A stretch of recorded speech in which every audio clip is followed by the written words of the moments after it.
Welcome to this physical seminar. This is the first one in some years, and we've also been planning this seminar with Patricia for a couple of years, so we're very, very excited about it, and we're very excited to have you here. So this network is organized by GU-CAS, University of Gothenburg's Network for Critical Animal Studies in the Anthropocene. So I will just say some things about our network before we will introduce you, and then we will have the lecture, of course. So we are a cross-disciplinary network for critical animal studies, animal rights, and sustainability.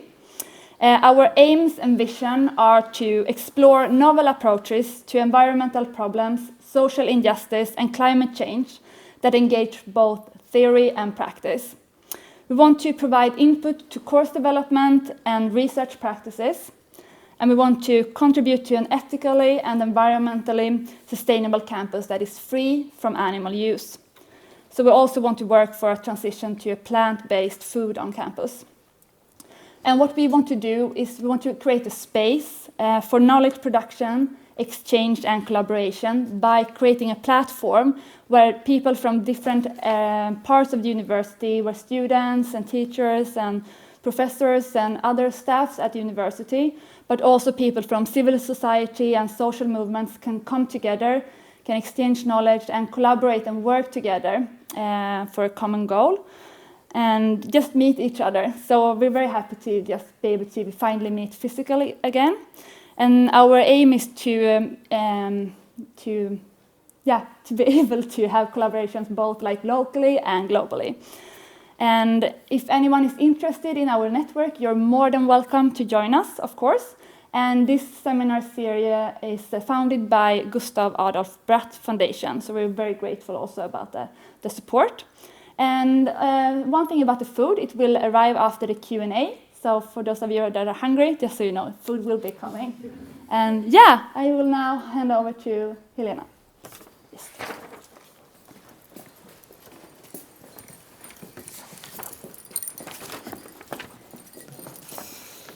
Okay, so everybody can hear me okay?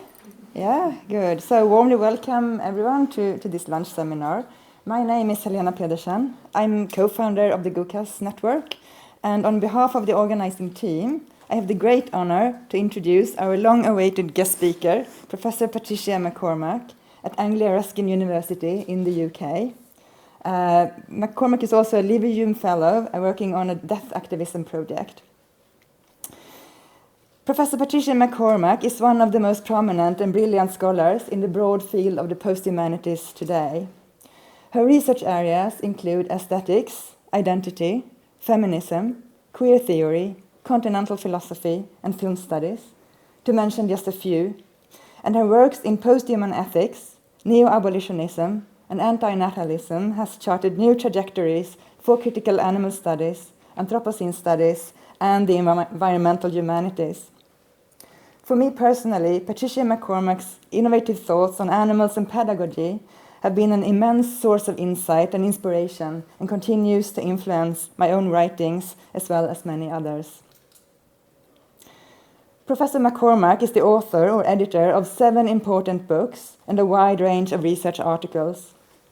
Her most recent book is The Ahuman Manifesto, Activism for the End of the Anthropocene, where she elaborates on her notion of the Ahuman as a tool for theory development as well as for activist tactics in an era of ecological collapse. Some of her other books include Ecosophical Aesthetics, Deleuze and the Animal Catalyst, and Post-Human Ethics, all seminal works in their fields. Her publications have been widely recognized, and she is a frequently invited guest speaker, also here in Sweden, and not only at universities, but also at art museums in various countries. The title of her lecture today is Ahuman Abolition, Unthinking the Animal in the Anthropocene. I'm delighted to give the floor to one of the most original and powerful thinkers in the post-humanities today. So please welcome Professor Patricia MacCormack. Thank you. Oh, I'm getting a bit teary. That was very lovely. Well, thank you to GU-CAS, thank you to Jonna and Helena for inviting me before the plague, and finally here I am after, or in the middle of the plague. So today's lecture is introductory of some key ideas I'm working on at the moment. Not little because I've been inspired by the reception I've had of my work in Sweden in particular, in terms of how open-minded the abolitionist and radical, compassionate ecology studies all around Sweden have been. I'm just going to start with a little proviso, though. Probably you don't need it, but you're getting it anyway. This paper uses the term human frequently. At many points, you will seek to distance yourselves from the term due to a certain derogatory inflection that comes when critiquing anthropocentric knowledge-making and human privilege. Post-human theory has extensively and in varied ways already dismantled the usefulness of the term human, from transhuman virtualization to non-human ethology studies. As a qualification and a clarification, I use the term human from both a critical post-human perspective and in order to make those who wish to remain identified with this category accountable. The term human loosely retains concepts that are default dominant and dominating, perceiving the world as its dominion to exploit.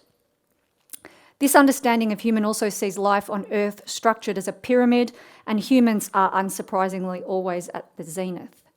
While coming from the rich, complex tradition of critical posthumanism that makes these relatively simple claims more nuanced and viable, in this paper the term is somewhat tactical. I have proposed elsewhere the concept of the ahuman as an alternative to the human. Ahuman is a neither-neither non-term. Ahuman means I neither identify with human superiority or exceptionalism, nor do I claim that I am just an animal, because to do so would deny human privilege as it exists. Ahumans wish to utilise human privilege for all life on Earth, not that of my own species. I neither identify as animal when convenient, as much post-human theory does in its co-option of human perspectives of non-human life and behaviour, nor do I want to become transhuman and live forever. Ahumanism is fleeting, tactical, imminent, material, and most importantly, activist. It asks what we can do here and now to create a better world for this world. Just as I have asked grace in my activist claims, so too I ask you listening today to see the use of the term human as one with which identification will oscillate rather than be a reflection of you as humans. I'm just going to take out one of my earrings, it's jangling. Sorry. I'm so aware of the microphone. This section is called The Mourning of the Earth. It is easy to be in mourning for this world at this time. Many billions of lives are lived from their inception in mourning for their own suffering, particularly those non-human animal lives that are born to suffer and die as the very reason for their being. But also non-dominant lives and the lives which have been purposefully bred by and for humans with death as their only purpose. Many of us are in mourning for a world that seems increasingly aggressive, selfish, and barbarous due to the impetus for self-success at the expense of all else, made more lamentable because for many, this success is not about excess, but fragile precarity of just getting by. For the overwhelming amount of mammals on Earth, death is the imminent guarantee at the end of a short, intensively farmed life. For some humans, however, death is denied them, no matter how detrimental living has become. What does this say about the status of life and death? Semio-capitalism, as coined by Franco Berardi, has reduced life and death to units of profit, without duration, without consistency.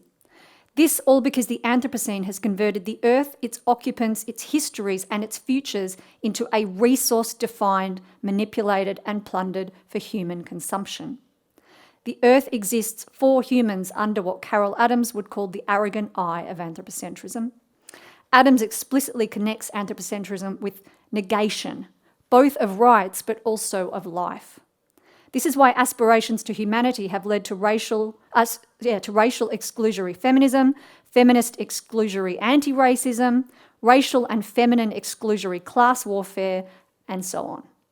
And most importantly, the fact that humans are still fighting for humans first.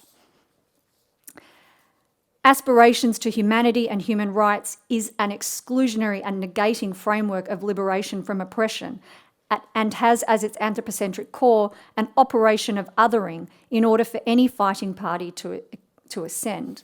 And this is a quote from Carol Adams. It is conventionally said that oppression dehumanises, that it reduces humans to animal status. But oppression cannot dehumanise animals. Animals exist categorically as that which is not humans. Resistance against oppression for humans involves recognising their humanity, but it is a humanity born of negating, end quote. Defining rights as human has long associated feminism with the demand to become or perform masculinity, racial minoritarianism to perform whiteness, and homosexuality to perform heteronormativity. Adams clearly identifies that this structuration of rights is both anthropocentric and thus by default hierarchical. Feminism in many ways already aligns with anti-anthropocentrism in its demand for difference and its refusal of binaries such as nature and culture, the material and the intelligible. Queer theory takes this even further by defying categorisation itself, and without categories there can be no hierarchy. The very concept of differentiation of rights through species is defunct if we think about it from a queer perspective. Beyond queer as a desiring trajectory, queer perspectives encounter each manifestation of life as a unique event organism of expressivity and the capacity to be affected.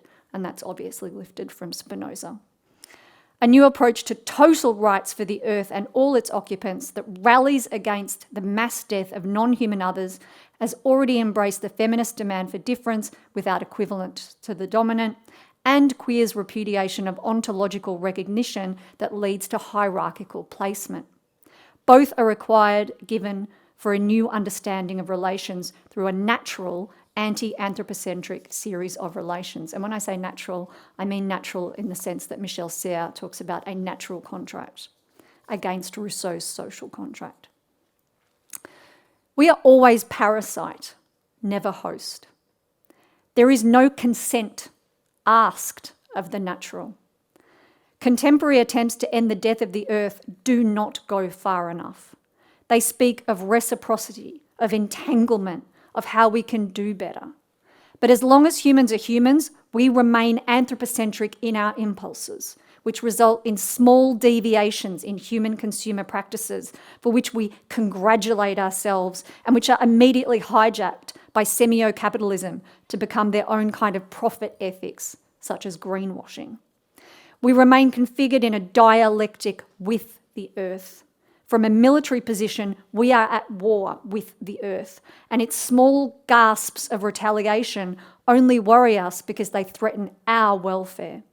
From a physiological point of view, we are the plague on the earth, reversing the epochs of natural disease that managed all organism populations to now becoming that disease, managing the environment and its diversity to death.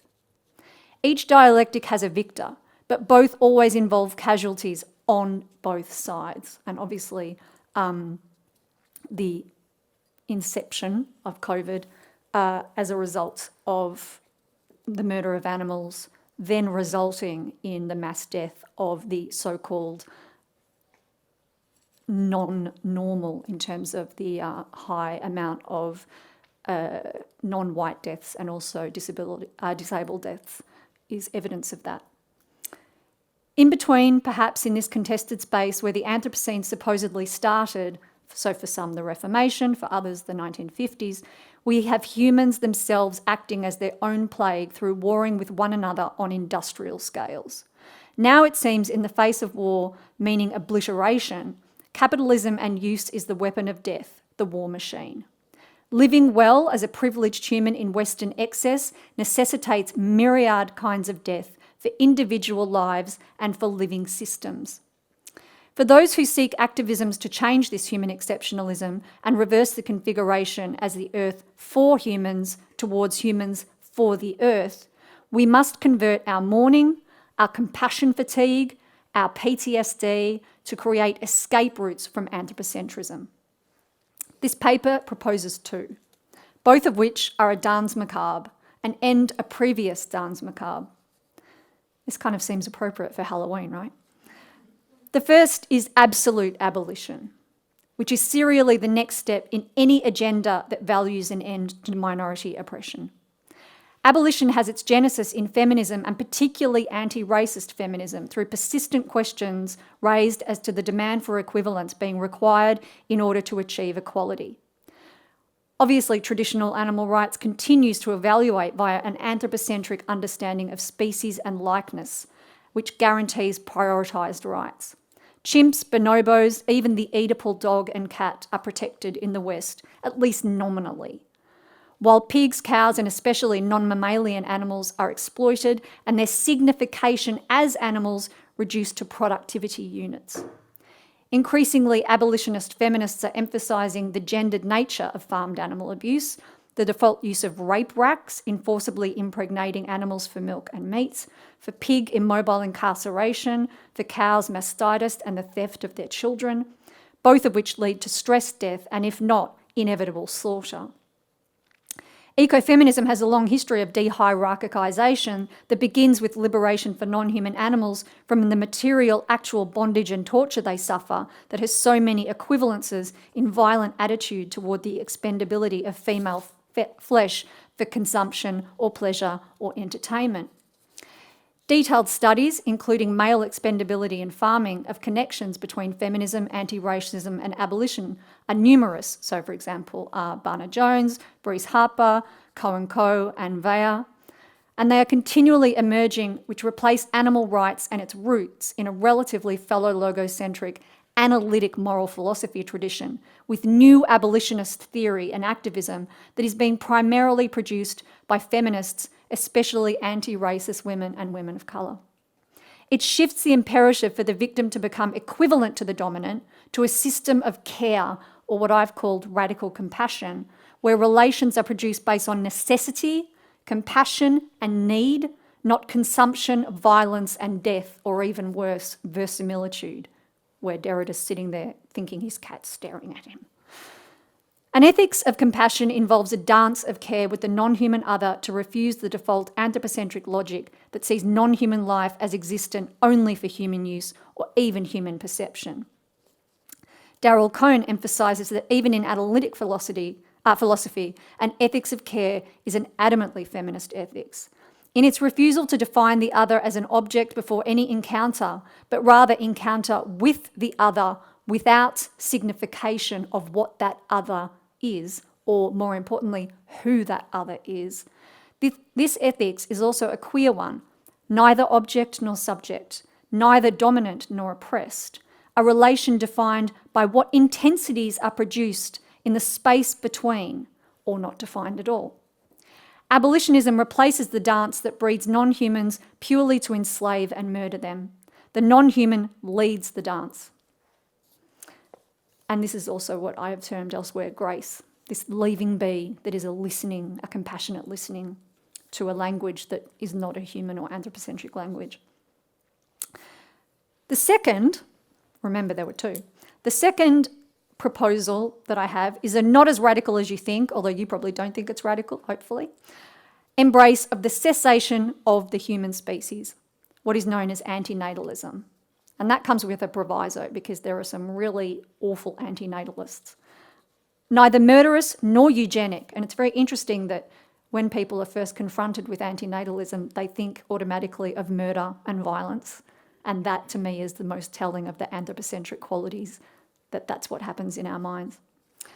But neither murder nor eugenic, the cessation of reproduction involves an end to the hyperhumanist dance of birth, marriage, breed, die, which has constrained women, non-Western people, and the patterns of which are also enforced on many non-human animals in their agricultural enslavement. Antinatalism configures an earth devoid of humans while attending to all lives here, human and non-human, as they diminish. Feminism's long struggle with reproductive control has arguably led to elements of maternal fetishism among some theorists.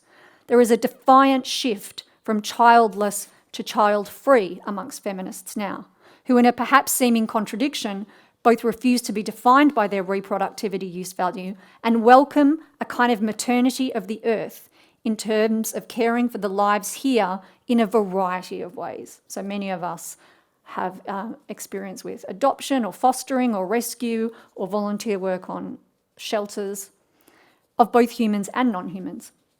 This feminist ethics has been embraced by many activists, with male antinatalists refusing the fantasy of lineage inherent in patriarchal traditions. In a communal response that collects and collates all genders, so potentially queer, while refusing the basis of gendered biological essentialism as nothing more than reproductive possibility. Antinatalism queers both the purpose and function of gender in the human species, but it also queers the human species, because there's no species if we die out. Human privilege is not simply denied, but in a convoluted turn, embraced as something we choose against what the anthropocentric fantasy of nature would see as a priori in all organisms, the need to reproduce. And of course, we've all heard the argument when you start to talk to people about human privilege, they default to nature when they've lost the argument. Oh, it's natural. Of course, such interrogations become further convoluted anthropocentric fantasies of supremacy or madness, but the motive matters less than the affect. The affect is that the earth and its occupants are cared for, while gender is delivered from reproductivity and sexuality is delivered from heteronormativity. As a final hook for death studies, antinatalism exposes reproduction as essentially familial eugenics. A claim that one's own DNA is more important than any other is in itself a claim of supremacy and superiority. Simultaneously, a refusal of death through the idea that one's children allows one to live forever.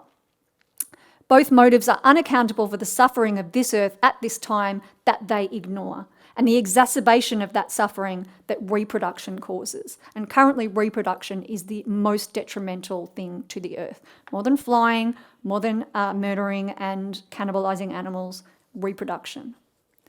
Now, the feminists, the queers, the refusers of institutional enforcement of how to live and consume lead the dance. Simply not breeding still leaves us with an overwhelming world of life for which we can care, human and non-human. It challenges the very premise of the value of humans, acknowledging we cannot mourn what has never existed, and attending to converting our current mourning for those who exist in suffering into activist care. Abolition and antinatalism can re-choreograph the dance macabre, ending the enforced death daily of billions of non-humans, while teaching us care in the lives we have toward human species, a death that opens the world. Death is a gift. It is not an object or event that is ours to give, however. Death gifts to us. In a crisis, in despair, death can be nepenthe. This is an obvious given. In times of joy, death is ecstasy. To die jubilant is a luxury death. But times are neither crisis nor joy. Times are as they are, and we navigate an environment with despair and joy because we must. It is easy to describe this time as one of apocalypse, of both atrophying overwhelmingness and superabundant emptiness, where despair is a luxury, and for most Western humans, the fear of the real will always be ideational. Ideas and significations circulate as empty as capital.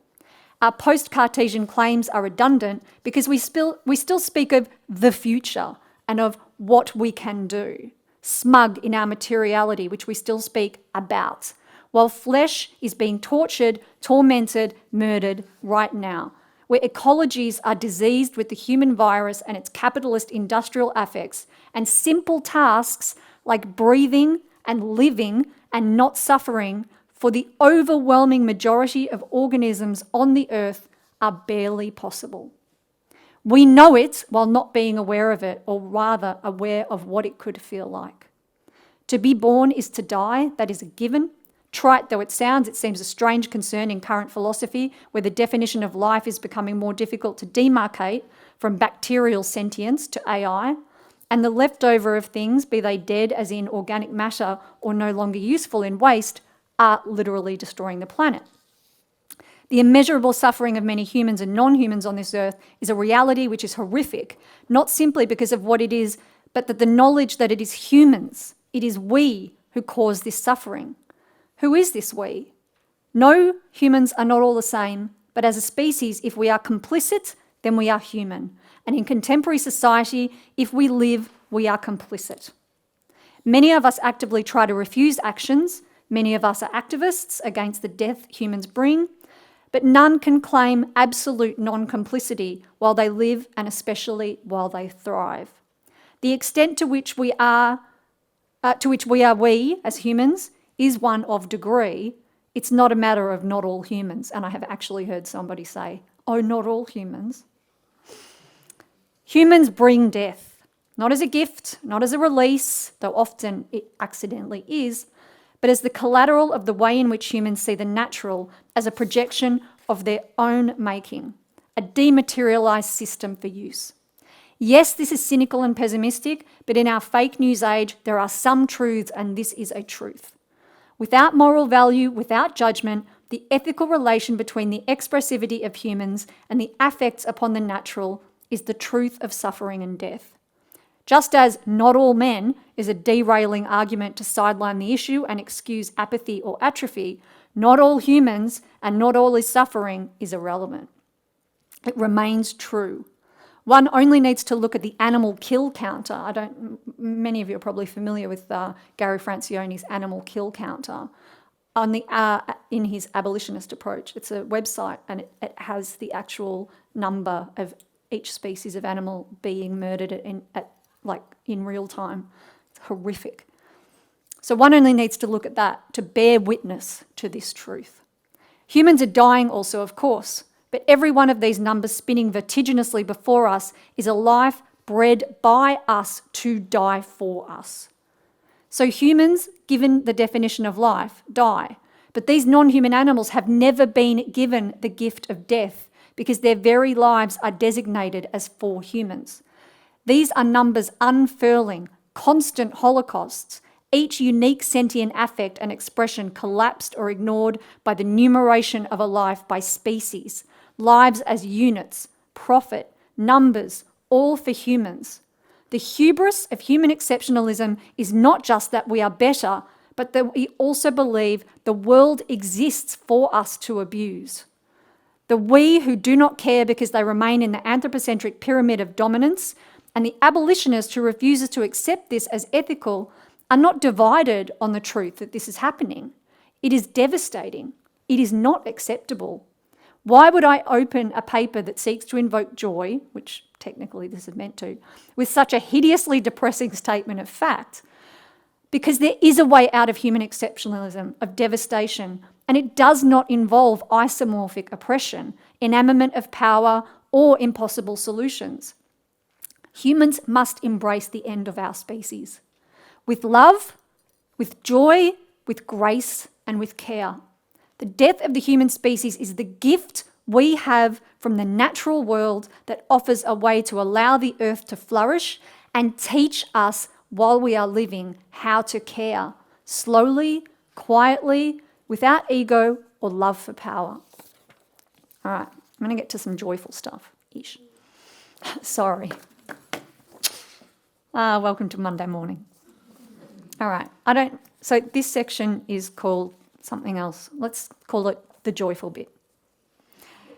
In To Be Born, Luce Irigaray states, and I quote, "If we assume our destiny as ecstatic regarding our origin, then we have no longer to project something of it onto the real. We can then be in a one-to-one relationship with any living being without reducing it to an object either of our judgment or our desire or our love." End quote. What if we configure death as an inevitable ecstasy that constitutes how we live rather than a cessation of that life? What if we were born again for the earth? Perceived this way, the death of the human comes after the death of the Anthropocene, as humans live as carers for the earth. In this sense, what is known as antinatalism has its unfortunate insinuation of misanthropy and privation removed. And the cessation of this species is reminded that care for who remains is still an overwhelming creative task of nurturing, somewhat equivalent to the anti-choice anti-abortionist who emphasises the fetus over any orphaned refugee or other living children. Currently, humans are born and the earth is perceived as being for anthropocentrism, a projection of what we need and how we can use up the vital expressions of the earth. A desire to return to a pastoral or pre-Diluvian earth is just nostalgia for a mythical never was time. So I'm not buying the whole sustainably let's go back to nature thing, because we never were back to nature. We've been raping the earth for as long as we've existed. A cared-for natural world beyond anthropocentric hierarchies of privilege, life and human exceptionalism welcomes our occupation of this earth as a terrain of what Michel Serres calls biogea, the new earth, between the anthropocentric false opposition of culture and nature, or the social and the natural. This is a quote from Michel Serres. The game with two players that fascinates the masses and opposes only humans, the master against the slave, the left versus the rights, Republicans against Democrat, this ideology against that one, the Greens versus the Blues. This game begins to disappear when the third party intervenes. And what a third party? The world itself. Here quicksand, tomorrow the climate. This is what I call biogea, an archaic and new country, inert and alive. Water, air, fire, the earth, the flora, the fauna, and all the living species. International institutions in vain perpetuated those two-player games which remain blind or harmful to the world. Who will have the audacity to found an institution where biogea will finally be represented and have the right to speak, end quote. And to expand on that a little bit, I think, so I would also say that we would need to think about representation in very different non-anthropocentric ways, and we would also have to learn to listen to different modes of expression and vocabulary, so not anthropocentric speech. To speak traditionally would involve to be able to express in a means by which one can be heard. Biogea is speaking, but through both our adherence to anthropocentric language and our lack of imagination at allowing other modes of expressivity to affect us, it seems not everyone is listening. Anthropocentric speech involves a making dead biogea and its inhabitants at a basic level of censorship and denial, from the screams coming from the slaughterhouse to the imperceptible communications that resist or defy human syntactic logic, which is an arbitrary requirement at best. Through this, humans allow anthropocentric language to nomenclature and thus precede any event of life, so that it is destined for the tomb of taxonomy and human-defined ontology. If someone or some environment emerges via anthropocentric language, it is already dead or was never allowed to be born. This is knowledge as violence. This death we humans define as necessary in order to navigate the world, yet performed and preventative of novel affects.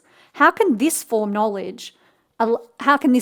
knowledge allow the world to openly express and encourage us to open up to the world? To be born involves the death of language as an anthropocentric tool of power, the weaponization of knowledge. This is a tautological activism, as it murders that which brings death. Both we and the world are born to myriad polyvocal expressivity as a result. The death of language and knowledge in the purpose of power also prevents the rise of the right, as it is defiant of the love of power that knowledge in the service of control operates. And Foucault defines fascism in one sentence, which is love of power.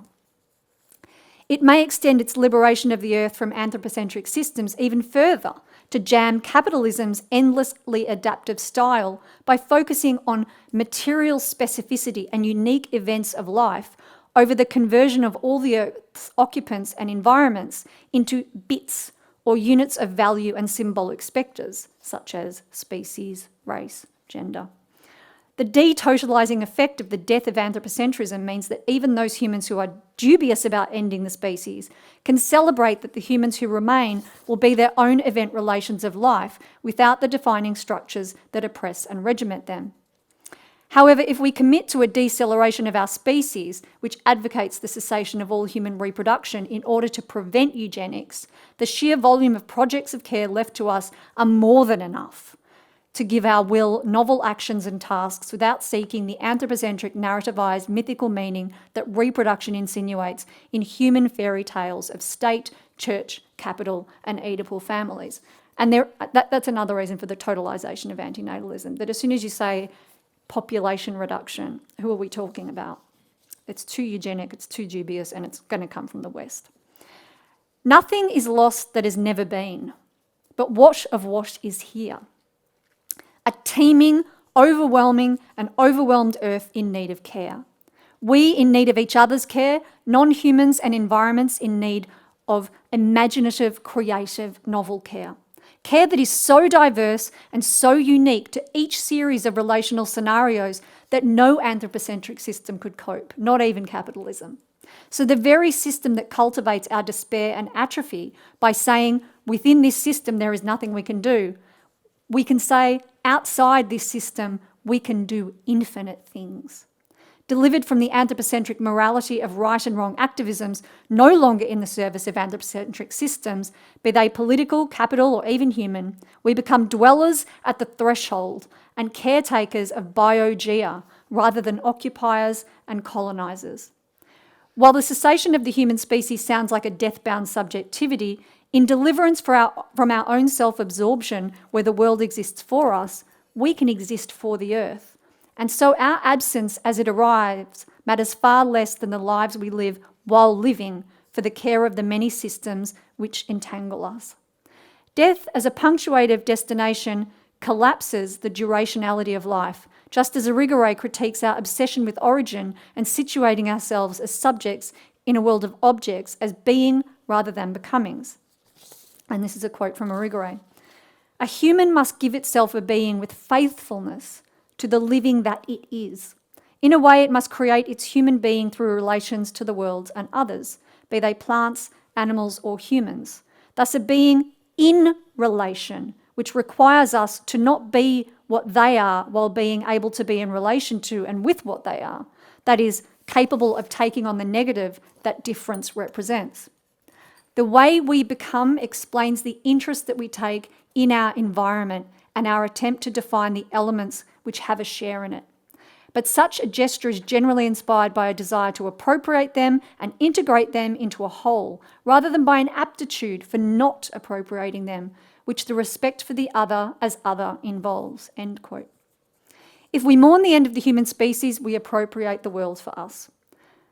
If we welcome the lives we have, their capacities unique to each human, their creativities, their imagination involved, we see that care is motiveless and is not in service of reason or appropriation, use or value.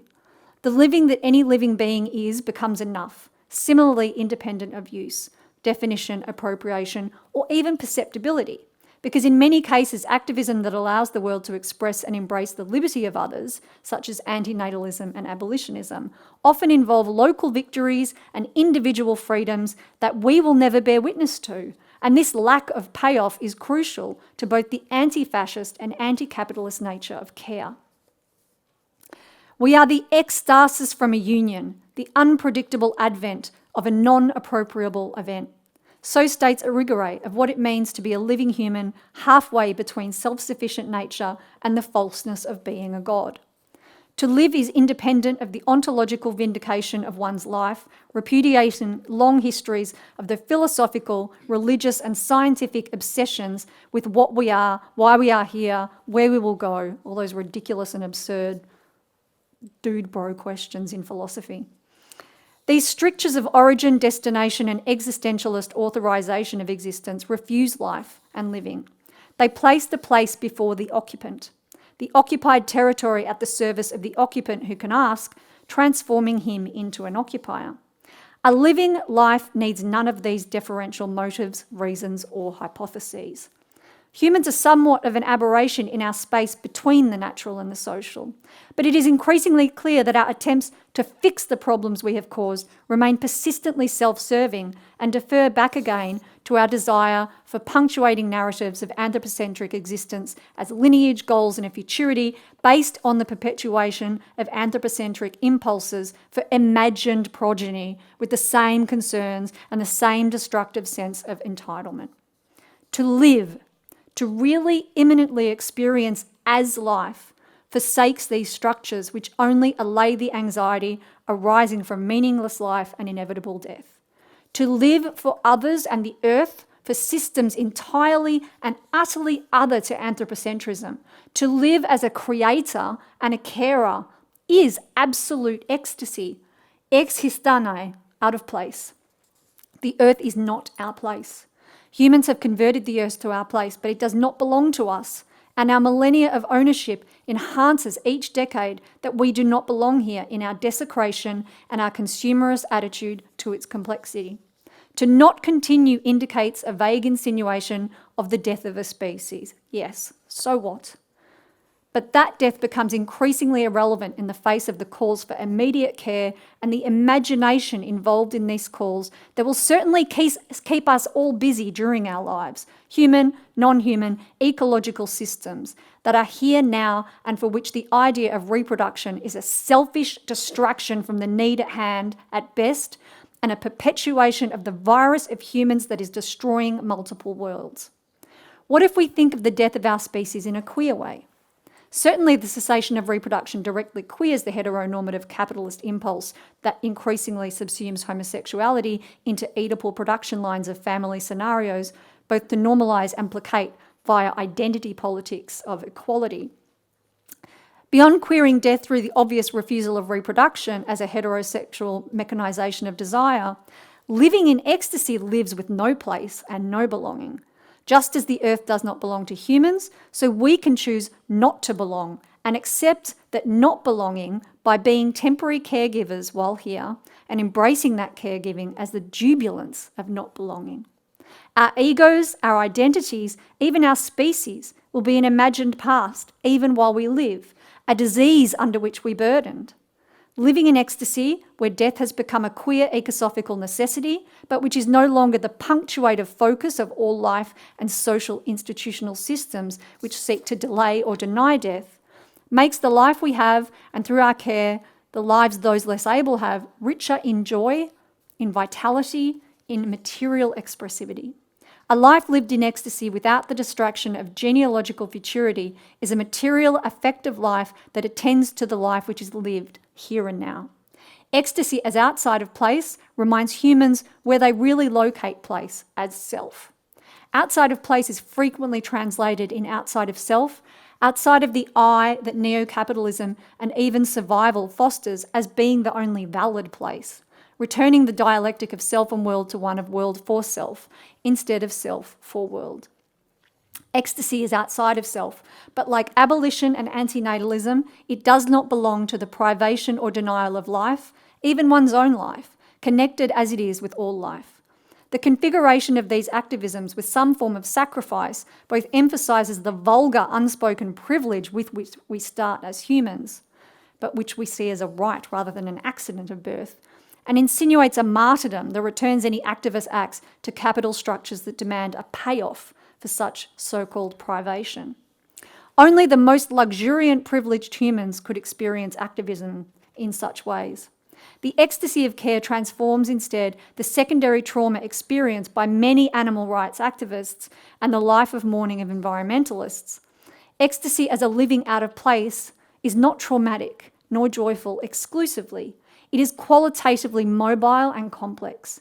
Living in ecstasy utterly queers the experience of living a capitalist life that is a good or balanced life, a rewarded life, or even a rewarded activism.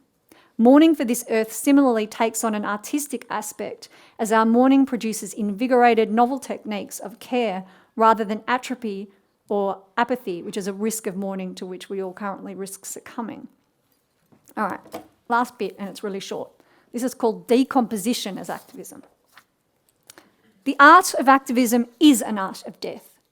Activism has no choice but to become art. Gestural, musical, delivered from logos and syntax, disorganised from signifying regimes that limit the possible in service of power. So many philosophers lamenting the meaning of death, coming to its utterly meaningless conclusion, making it a gift we give ourselves or a necessary denial we need to continue. The luxuriating musings of privilege that cannot refute the unthinkability both of death and why bothering to do so also remains in the service of power, albeit an opiate-induced one to alleviate our inevitable and unimportant demise. A natural death, whether by accident, disease, or age, is just that, inevitable and natural. The death machines we operate against non-human animals, certain humans, environments, and the collateral massacred reflect our unnaturing of the world in service of the Anthropocene. Continued compulsions to ask what we can do which remain in the service of human-first myths such as sustainability, reducitarian, even population control, as duplicitously redundant as it is offensively eugenic, retain the anthropocentric default to privilege and power and its simultaneous denial of the banality of death of the certain kind of human, while willfully ignoring mass deaths of other lives. These querying but adamantly non-queer compulsions seek monolithic structures and answers, new templates of anthropocentric behaviours to replace the old and squeeze what is left so our pleasures and our dominances endure. Pleasures found in dominance. Activism dances the macabre with the banality of death and is not haunted by the memento mori, but rather spurned to creativity because of it. Activism that is local, contingent, and metamorphic. Lyotard claims the death drive is a silent anti-ego art, and intensely modulated with non-signifying artistic event intensities. This is a quote from Lyotard. To hear the event is to transform it into tears, gestures, laughter, dance, words, sounds, theorems, repainting your room, helping a friend move. The intensity of noise sound equals an urge to produce something, circumstantially, in an endless return where nothing repeats itself. What is needed to make these metamorphoses possible is the indisposition of the composer body. Anthropocentrism must be unravelled. The repetitious systems that continue before and beyond individual perpetrators seems immortal. Those same systems claim activism and politics are flawed unless they too exceed the circumstances and time of the participants. This is simply another distraction from death. Artistic activism remains mobile to the subtleties of earth fluxes, helping it move as we move out, helping it repaint itself through our laughing, dancing, imminent absence that adapts syntaxes of care rather than imposing new animal rights signifying regimes of adaptive power masquerading as sustainability. We become host, not parasite, decomposed and decomposing composers. Defiant of the egoistic self-reflexive logic of the gift of death to, for, and of ourselves, which is a last gasp of pleasure, a last act of satisfaction, the petit mort of the post-Anthropocene. Rather, the death of the human species is the ecstasy of the care for the world as other, as open. Thank you.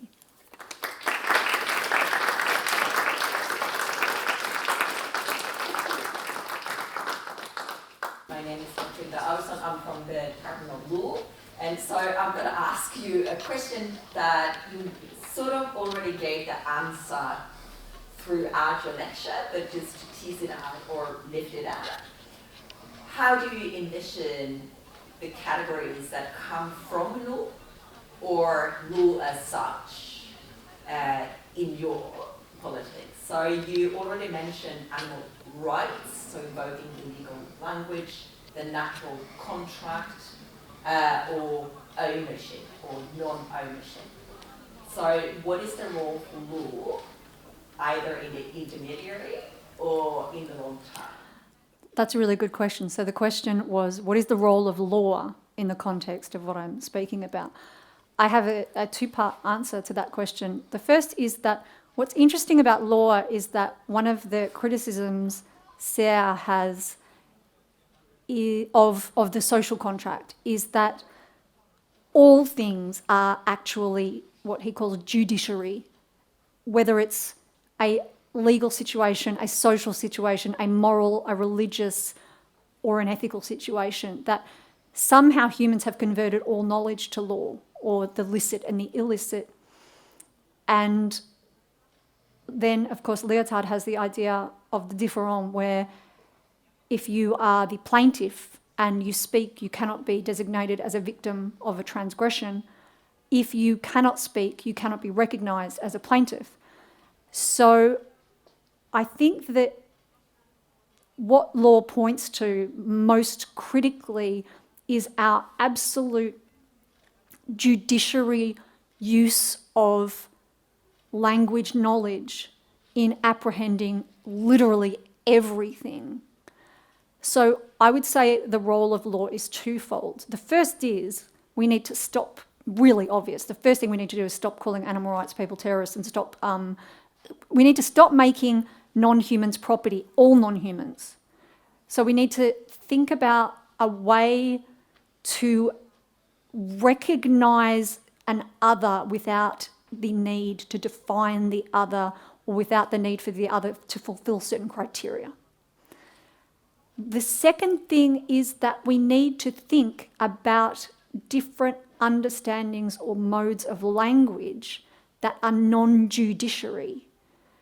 And that is the hardest part. So in a certain sense, law needs to become more of an artistic practice and less stuck in a certain logocentrism that is also stuck in that very, which is not unique to law, but it definitely is the way in which law infects all other epistemologies. That idea that it's a two-party system and these parties are equal. To paraphrase Agamben, we need to stop thinking about things for what they are and recognise that they are. I think there's a lot of really interesting work being done in law at the moment. In one of my books, The Animal Catalyst, there's a really great chapter by a lawyer called John Marr. And I just think that it's getting systems which are recognised to listen to some of the more creative stuff being done in law. I think the tendencies of the object-subject system do not benefit non-humans.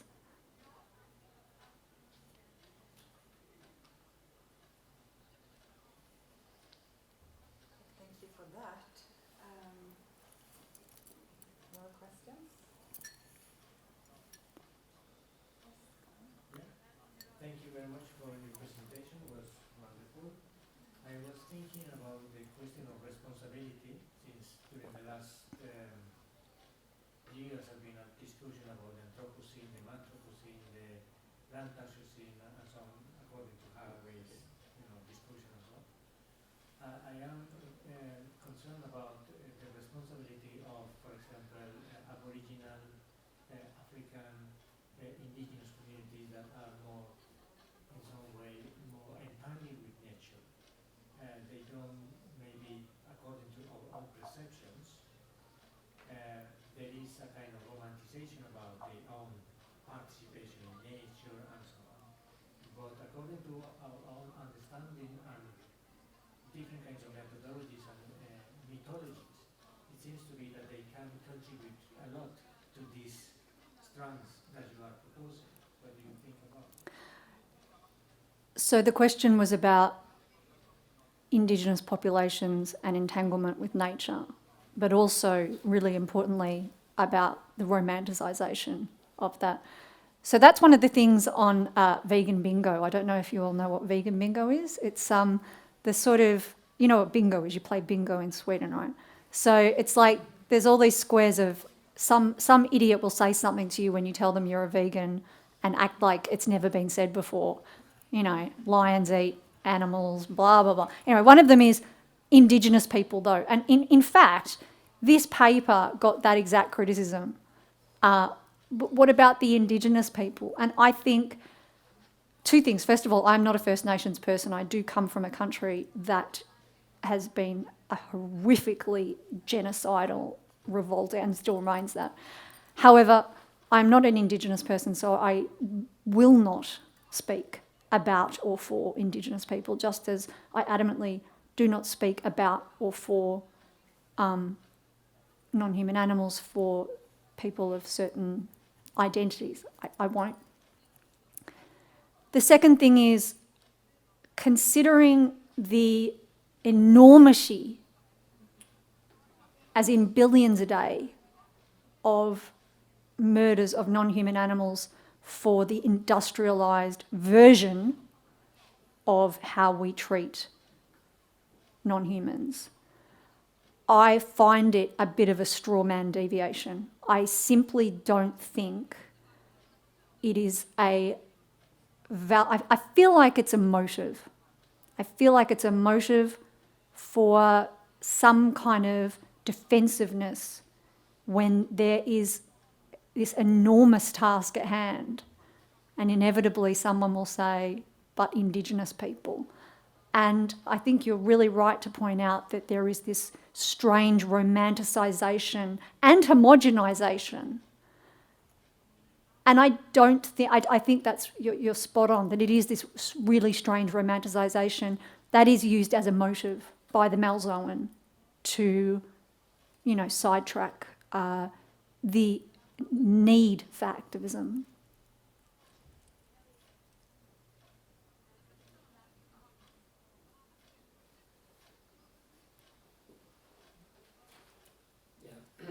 Thank you very much for the talk. So I'd be interested in basically how you see your role as an academic in sparking change, in sparking positive change. Is that just by writing and giving public lectures, or would you see any possibility of, you know, like sort of forging alliances with other social movements? One thing that came to my mind maybe is, you know, a movement that is for contraceptive availability in the entire world. It might seem that this would be something where you could sort of have an alliance. I think that's a really good question, and we had this discussion on the way over that many academics do not practice what they preach, and this can be quite frustrating and in fact infuriating if you have a short temper, as I do. I think that what one tends to realise when becoming an activist at whatever age, and also a lot of us get into other activisms when we enter. So I was a feminist when I was very young, and you know, involved in queer activism, and that led me to animal rights and abolition. And I tend to feel like, with certain exceptions, most people do have that kind of much more multiple rhizomatic activism, in that it almost becomes easier to see it unravel once you get into it. You find these beautiful connections because you're no longer thinking hierarchically, you're no longer thinking this has to happen first before this can happen. And so there are a lot of different ways. So as an academic, I do a number of things, some of which I would rather not talk about because we're being recorded. But I definitely think that there are different ways to do both local and global forms of activism. So yes, lecturing and educating is great, and we've all had students that you have that joy when they come to class and you've made them watch Earthlings and they are now vegan. But also I think that what one sees is that the solutions benefit a number of different activisms when you start performing those things. So, you know, I think that the animal rights people in America were really upset when Roe versus Wade was overturned, obviously. And, you know, similarly, the activism of many vegans to get the pet food industry to change so that rescue eatable animals, I guess I'd call them, can be given better, more complete vegan diets. There are so many different kinds of ways that these can be joyful cohabitants, I guess you'd call them. So, yeah, I do a number of things. And I think most people do a number of things, but I also think it's really important. Many people, especially students, and I understand this, think I can't do everything, so I'm going to do nothing, because it can feel incredibly overwhelming, especially, as I mentioned, we all live in a certain level of precarity, especially now. So I think it's really important to attend to what you can do at any given time. And from a Spinoza's perspective, everyone is capable of doing a number of things specifically. This is not an ableist statement, you know, whether you're disabled or whatever. Everyone is capable of doing also something unique in their affectivity.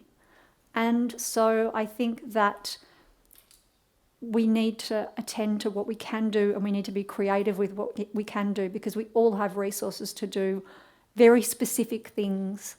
And so I think most people I know do that, and I also do, and I would hope that the academic ivory tower, which is becoming increasingly hard to even attain, so I'm aware of the privilege I have in that sense, I think it's important for academics to be activists, almost important for them to be activists first, to put their body where their philosophy is. So I'm a big advocate of that. Great, thanks, Karin. Yes, my name is Karin from Linke, and I guess my question is a bit like a continuation of what you were saying, but I'm very interested in the area of education. So, thinking how could these issues, or how do you see these issues? I know you've written on this before, but more specifically when it comes to like primary, education, like lower education. Well, so the question is about lower primary education and activism. Yes. And pedagogy. I don't really know, because I don't have experience in that, and I am not any kind of expert to talk about that. But there's a new book that's just come out.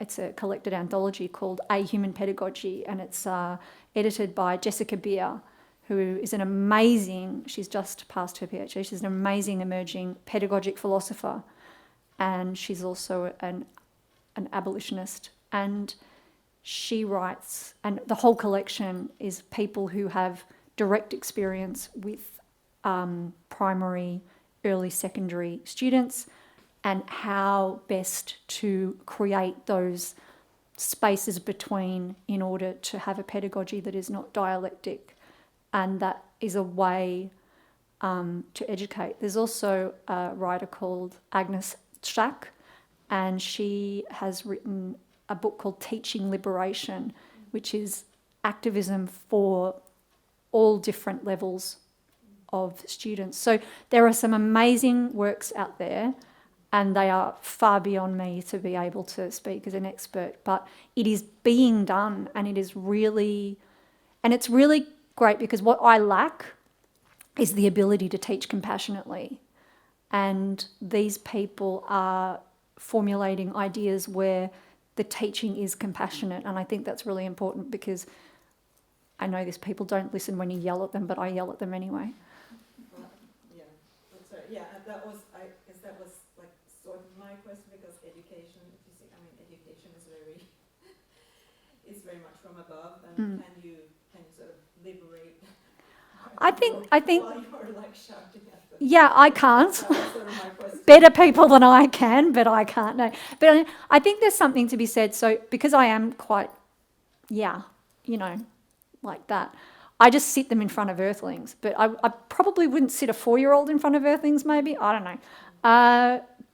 So I think there's something to be said though about bearing witness, and I don't know, because there has been studies done, so I wouldn't want to comment.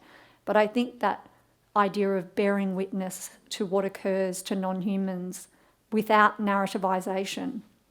There's a reason that the industrialization of animal murder is hidden behind walls and hidden away. So we wouldn't even need to teach or narrativize or shout. We'd be pretty easy. It's just, we would need the experts to understand at what level something can become positive trauma or negative trauma. But having said that, there's been a lot of studies done on PTSD in animal liberators, and so I think we should also accept that bearing witness does involve trauma. It's how we can metamorphose that trauma into a joyful activism. We shouldn't be just thinking about protecting any level from the trauma of bearing witness, but obviously there's limits, and experts are required to assess those limits.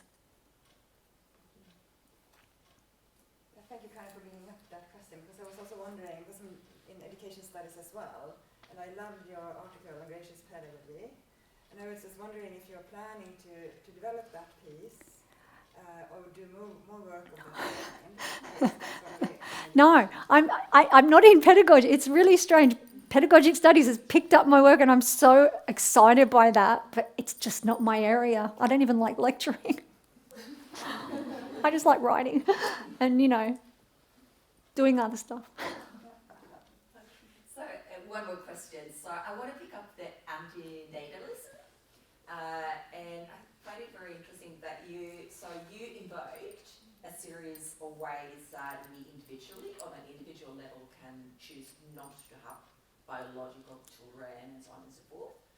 So that's one way of approaching it. The other way is contraception and sort of the medical path. So in Sweden, as I'm sure you're well aware, Maybe not. so contraception is given to youth for free and without parental sort of questions. So if you are 14 or 12, you can go to your school nurse and you can ask for a recipe for contraception. So, and this is a way of preventing youth pregnancy and so on and so forth, which would be an anti-natalist sort of approach. But then there is also the problem, of course, that our waste management systems don't take those hormones out. So they are flushed into nature and then doing a lot of damage. So in the medical pathway of anti-natalism, if you like, there's also second problem on how to make sure that medical contraception don't harm other individuals or nature as such.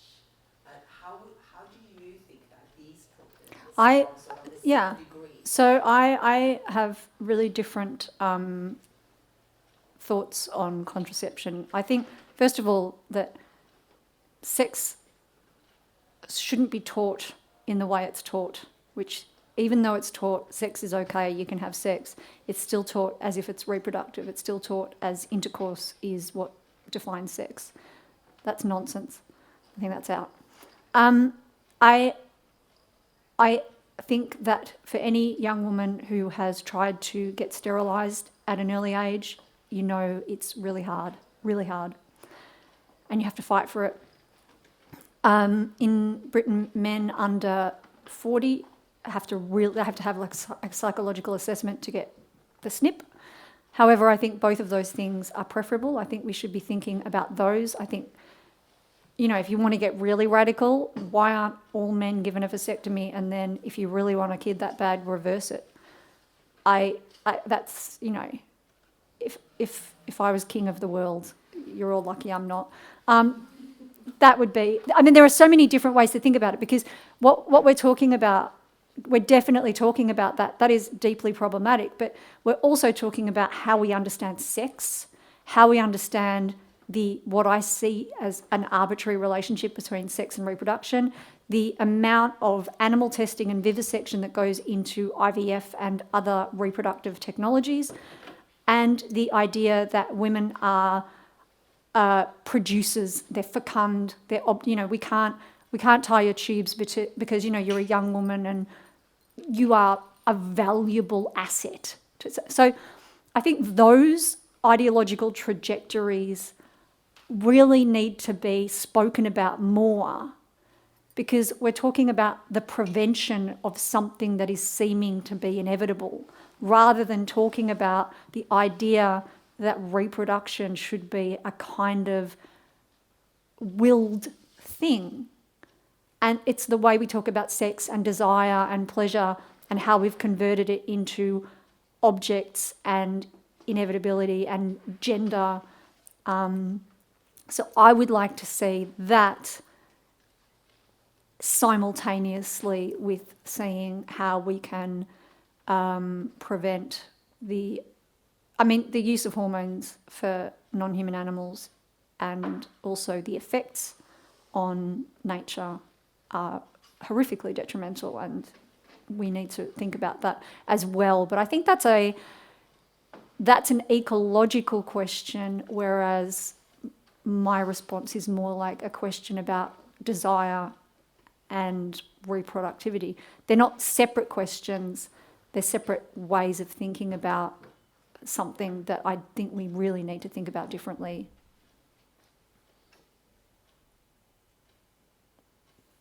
Go, Eric. Hi.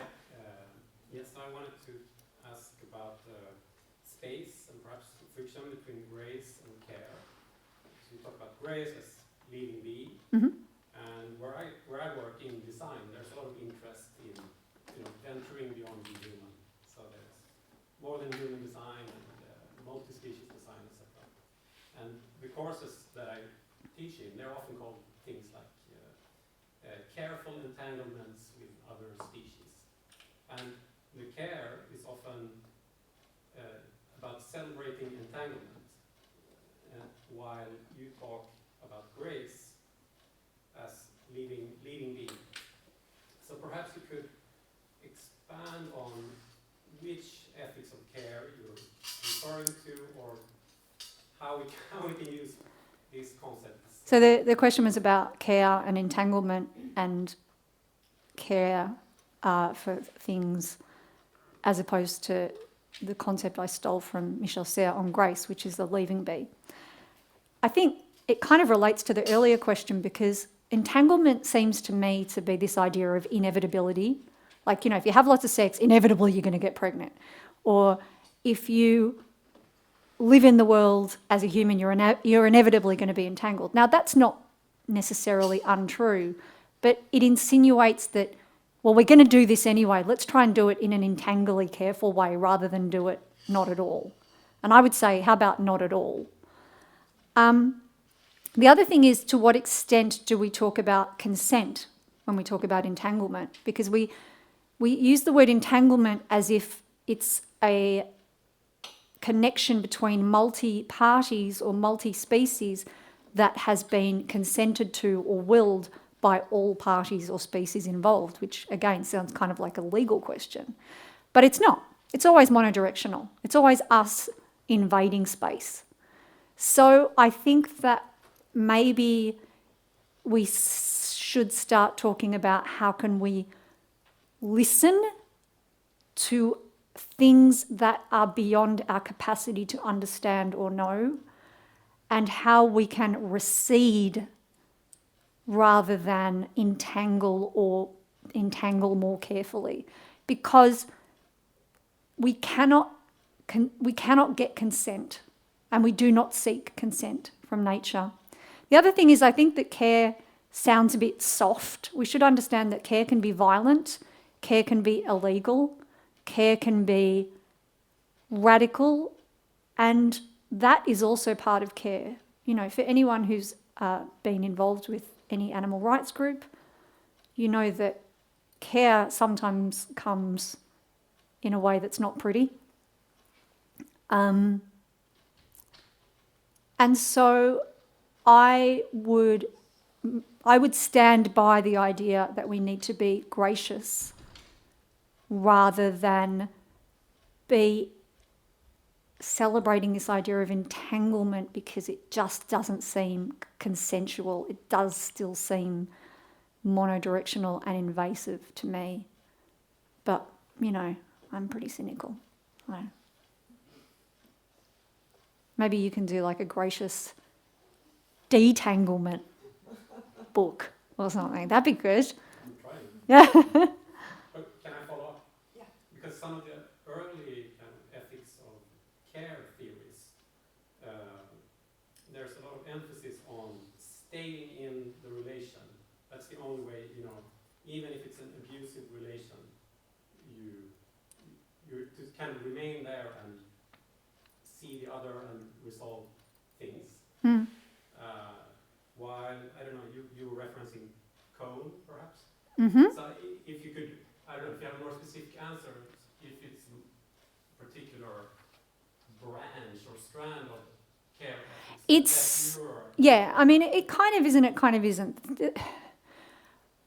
I do not like the idea that being with look, we all love non-humans. I want to hang around with them all the time, but I know that they just want me to leave them the fuck alone. Just leave me alone, And so I'm just not buying this idea that we are the saviours. We're not the saviours, we're not the martyrs, we're not the gods. We have to just get out of it. We need to carefully disentangle. I do think that staying with the trouble is an egotistical thing to say, because it still has that residue of saviour complex, really. It's like human, you've got white saviour complex. It's kind of like human saviour complex. And I think that it's hard enough to think carefully about disentangling. It involves a radical denial of payoff, benefit, ego, and it's often not easy and not pretty.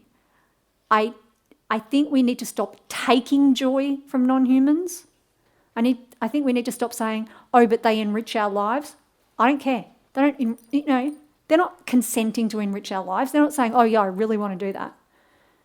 We need to stop defining a relationship that is mutual, because as soon as we define it, it is no longer consensually mutual. So I am yet to be convinced by any kind of co-option or fetishization of our relationship with non-humans benefiting those non-humans. Great, thank you so much. We will go on to the next part of this session, which is lunch.